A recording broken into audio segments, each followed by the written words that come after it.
First graders, today we're going to finish working on your jellyfish art, and today we're going to add all of the details. So we'll start with our black and white oil pastels, and we're going to draw some plant life at the bottom of our ocean floor first with our black oil pastel. I'm going to start with some kind of long wavy lines to make the stems of my plants. So think about like seaweed type plants. And I'm not going to make them go all the way up the page, but I will space them about 1 inch apart. And I want to make them different heights so it looks a little more natural, not all exactly the same. Some might be short, some might be tall. Probably don't want to go too far past the middle, so I have plenty of room for my jellyfish. I'm leaving a little space between each stem. Now, once I've drawn the stems, I'm going to go back and add some leaves. And I'm going to start on one side, and I'm going to color them in so it sort of looks like we're seeing the shadow or the silhouette of the plants. Even though the seaweed might not be black, it's down here in the deep, dark part of the ocean, so there's no light, and we're just seeing the shape of the leaves. And I don't have to draw the same shape on every stem. You can switch it up if you want to, but I do want you to color it in so it's the shape. So I'm not just going to draw the shape of the leaf like this. I'm going to make sure it's filled in so I'm seeing the shadow. Now I could make some longer. Maybe I'll make this one a little different. And I'm just drawing leaves up the left side of the plant and then up the right side. That makes it a little easier. And remember, this artwork is going to be on display for our student showcase art show. So you don't want to make scribbly lines. You want to make sure this is your best, neatest, nicest work.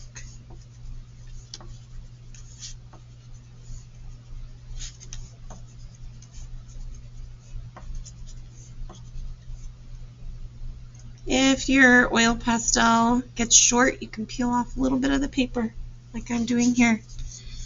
I'm going to make this one have bigger leaves.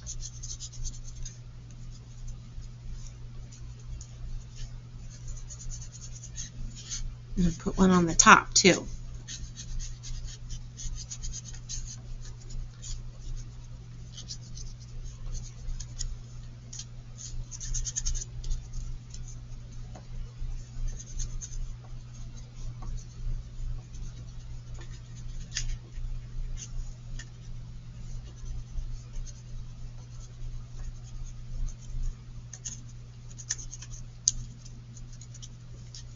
All right, when we're done adding our ocean plants, our seaweed, we're going to switch to our white oil pastel to draw the jellyfish. Now this part, we're going to draw kind of more at the top. So for each jellyfish, and you can kind of draw as many as you'd like, but I try to draw at least 3. And I'm going to start by drawing kind of a rainbow line, a line that curves over. And you'll notice this one, I didn't make it straight. I made it kind of diagonal, but I could make one straight too.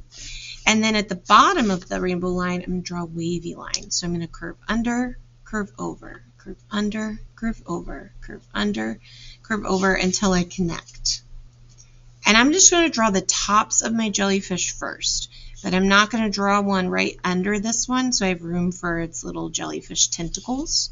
So I'll draw one here. Maybe I'll make a rainbow line here and a wavy line. Curve under, curve over, curve under, curve over, curve under, curve over.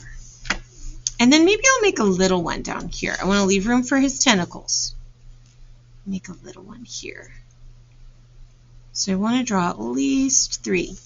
Now for the tentacles, we're going to draw a wavy line like we did for the bottom of the body, except I'm going to make it longer, a little more stretched out. So I'm going to start all the way over on this side of the body, and I'm going to draw a long, stretched out, wavy line. It's okay if your jellyfish tentacles overlap your plants. I'm going to curve around at the bottom, and then I'm going to follow this wavy line back up. So where it curves left, I'll curve left. Where it curves right, I'll curve right until it comes right back up to the jellyfish. So now I have one tentacle. I'm going to leave a little space and draw another wavy line. When I get to the bottom, I'm going to hook it around and follow the line back up to the top. I'm going to try to get all my jellyfish, at least 4 or 5 tentacles. I'm going to make that one kind of curve the other way. And again, it's okay if your jellyfish overlap your plants or even each other. I got to remember jellyfish are usually transparent. You can see through them. So I'm going to overlap this tentacle. That's okay. Follow it back up. Wavy line down. Curve it around. Make a little hook at the bottom. Follow it back up.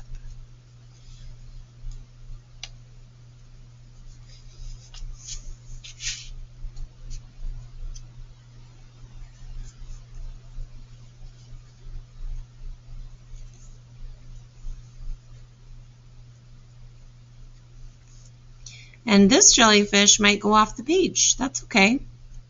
It's all right if not everything fits on there perfectly. Now I could probably add more jellyfish if I wanted to. I think I'm going to add one more right here.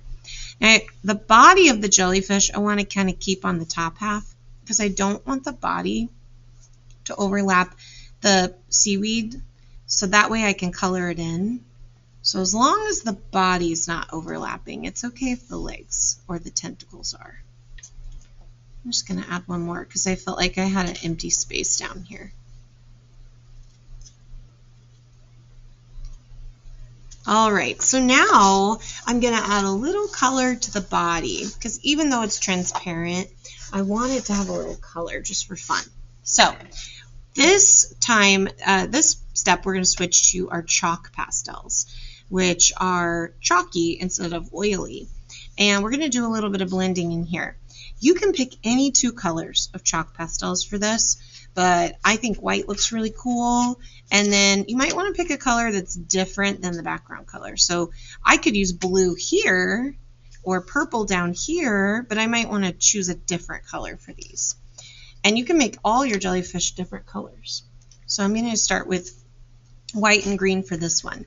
So what I'm going to do is use my chalk pastel to just color a tiny bit on one side of the jellyfish's body. And then I'm going to use one finger, not all my fingers, just one, to blend the chalk towards the middle so that half of my jellyfish is colored in, but you can still see the background showing through. If you color too much chalk pastel, you won't see through it at all, so you have to be careful. I'm going to add a little green on this side. Not too much, really just like a line down the edge, and blend the green towards the middle. Wow, that looks cool. It makes my jellyfish look kind of 3D, but you can still see through it. Now maybe I'll use different colors for a different jellyfish. Now this one I can put some blue on because it's way up here in this purple section. I wouldn't want to make him blue because it would kind of blend into the background a little too much. Now this jellyfish has a bigger body, so I'm going to blend it a little more towards the middle. Maybe blue and red. That would look cool. Might make a little bit of purple in the middle there. Just one finger for blending. Ooh. All right, let's keep going. Little color on one side. Blending towards the middle. Trying to stay in my lines when I'm blending. Use white again here.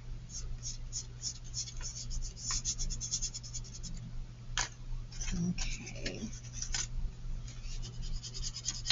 Now if you wanted to make all your jellyfish match, make them the same color, that would be okay too. As long as it's a different color than your background color. All right. Once you have blended in your jellyfish bodies, we're going to take a minute to wipe our hands off, put away our chalk pastels. I'm going to organize them back in their box and get that lid on so that they're in good shape for next time. Put my oil pastels back in the tray, and then we're going to take a little pause and switch supplies. All right, now it is time. I've got my pastels put away. My fingers are wiped off. It's time to put our jellyfish art on the special paper for the art show frame. So this paper will go in the frame, and we have to glue our paper on here and put our stickers on. Now, you'll notice that on the side of the paper where we want to glue the top of our art, it says top if portrait. Portrait just means that the paper is taller than it is wide. So the short sides are going to go inside this box here, with the top here where it says top if portrait. So I'm going to put glue on this paper, make it easier. I'm going to open my glue, give it a little shake if I need to, and I'm just going to put a thin line of glue, like a spaghetti noodle, inside the box. Can add a little X to the middle just so the middle glues down too. I don't want to add a bunch of glue because it'll be all goopy. I'm going to close my glue bottle, and I'm going to make sure that the top of my art goes under these words, top if portrait. And I want to get it right inside this box, so I'm going to check all 4 of my corners. When I put it in its spot, I'm going to make sure that my paper is covering all 4 corners of the box. If you can see the corners, your paper is crooked. So I'm going to adjust it, and then without rubbing, because I don't want to mess up my pastel, I'm just going to hold the edges. I might count in my brain to 10 or 15, not out loud. Hold these edges down here. And then the last step is to put my stickers on. You're going to get stickers with your name on it. And everybody will have stickers unless you came to Graydon after the first day of school. Then you might not have your stickers yet. That's okay. We'll get you some. But my stickers go in 2 spots. We're not gluing these. They're stickers. So I'm going to peel my sticker off. And one of my stickers, when I peel it, is going to go right here in the middle. Number 1. They're exactly the same, so it doesn't matter which goes where. One sticker in the middle, and the other sticker, when I peel it, is going to go under the arrow on this little tag in the corner. One in the middle, one on the arrow. And once you've stuck your stickers on, we're going to put these on the drying rack so the glue can dry. Make sure it's stuck. My stickers are on. If you don't have any stickers, what you're going to do is under the arrow, there's a spot that says name. Just write your first name. And where it says teacher, you can write your class code. Like if you're in Miss Wilson's class, K, or if you're in Miss Travis's class, 1T. If you're in Miss Wright's class, 1W. And if Huffaker's class, 1H. So I'll just write my class code here, and Miss K will get my stickers for me later.